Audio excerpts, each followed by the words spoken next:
Los cigarrillos. Sergio era un intrépido explorador, reconocido por dos rasgos muy arraigados de su personalidad. El primero es su devoción a su trabajo, pues Sergio amaba viajar a los rincones más extraños y fantásticos que se conocen en este plano. Por otro lado, aquel sujeto es conocido y posiblemente aún más conocido por su excéntrica obsesión a los cigarros. Se podría decir que Sergio era un fumador profesional. Él no se conformaba con los típicos cigarrillos de paquete. Él compraba su propio material y elaboraba sus propios habanos. Aquel hombre podía fumarse 5 cigarros en una sola sentada.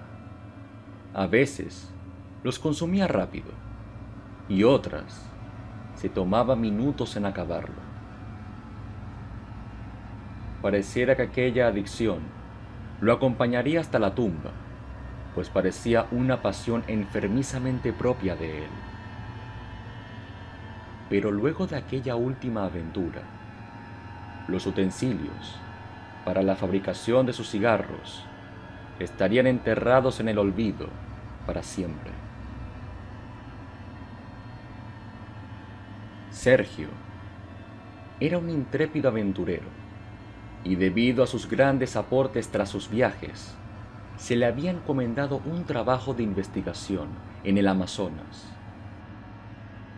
Lo único que debía de hacer era sumergirse en aquella profunda jungla y conseguir un espécimen de hormiga bala para una universidad.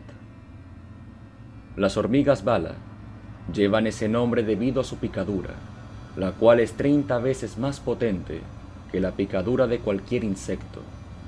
Su picadura es, según sus víctimas, similar a recibir un balazo. Pero aquel hecho no molestaba a Sergio, quien veía este viaje como una simple tarea. A diferencia de sus anteriores viajes, esta aventura la realizaría con un acompañante, un joven estudiante llamado Tomás.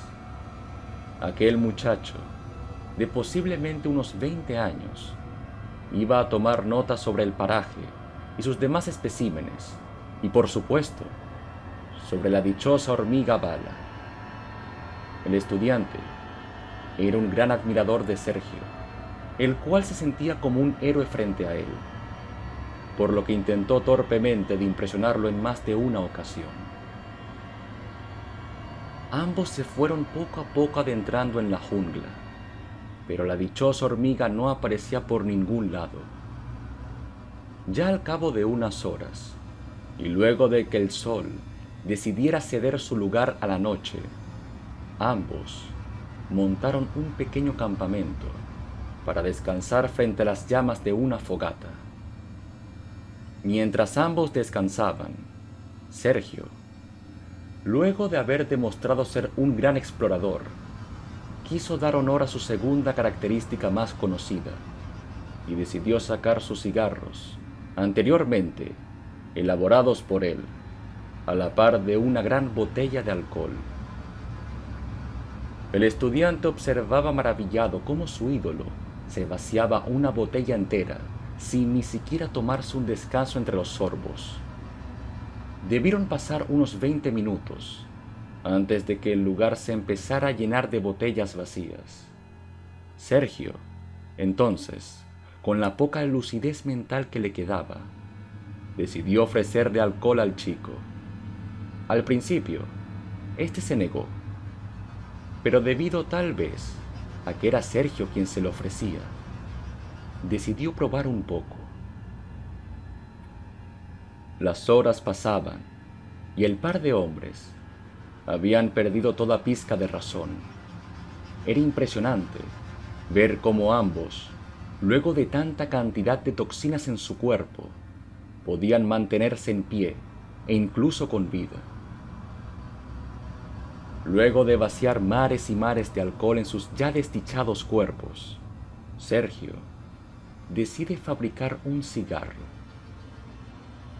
A pesar de que su vista estaba fuertemente afectada por la lentitud con la que su cerebro trabajaba, aún podía colocar el polvo en el avaro y enrollarlo para poder fumar. Su acompañante trató torpemente de emular su comportamiento y estúpidamente se realizó un cigarro para fumar. Al cabo de los minutos, sus cuerpos pidiendo piedad, terminaron cayendo desplomados sobre el suelo.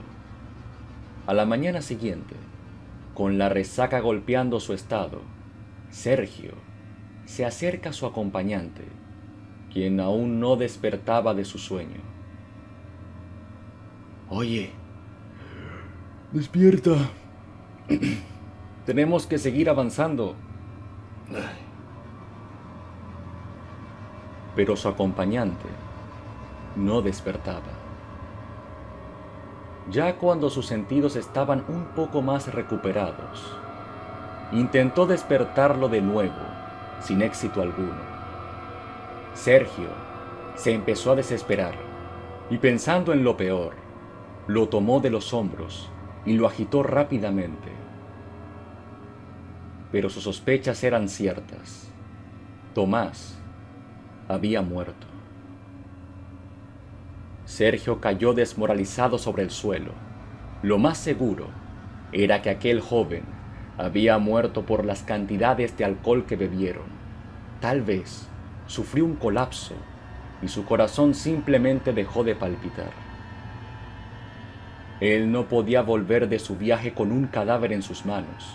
Por su culpa, un joven había muerto intoxicado. Estuvo dándole vueltas al asunto, tratando de buscar algún escape o alguna excusa que lo salvase de aquella situación. Al menos le servía de consuelo saber que su muerte había sido indolora, pues el estudiante debió haber muerto inconsciente. O eso pensó antes de observar más cuidadosamente al cadáver. De la boca del chico había un ser, una pequeña criatura que se movía entre su lengua. Sergio abrió suavemente la boca del cadáver y de ésta salieron un grupo de hormigas bala. Él no entendía qué había ocurrido. Era imposible que las hormigas hallasen al muerto tan rápido para devorarlo. Pero tras analizar la escena, se dio cuenta que la muerte del chico había sido algo un poco más complicado. Ambos debieron de estar tan ebrios, el joven sobre todo, que el cigarro que elaboró el joven no fue hecho del tabaco molido que había traído Sergio, sino de tierra, la tierra de un hormiguero. Sergio estaba tan ebrio que no entendió los alaridos de dolor que sintió Tomás, quien convulsionaba en el suelo mientras era devorado por las hormigas. Sergio pudo volver con la excusa de que su joven acompañante había caído sobre uno de los hormigueros de las hormigas bala. Sergio salió impune, pues su historia era bastante creíble. Pero a pesar de no haber sido mordido por alguna de estas hormigas, las mordeduras de su conciencia lo acompañarán hasta el fin de sus días, y ni el alcohol ni el tabaco lo harán olvidar lo que ocurrió.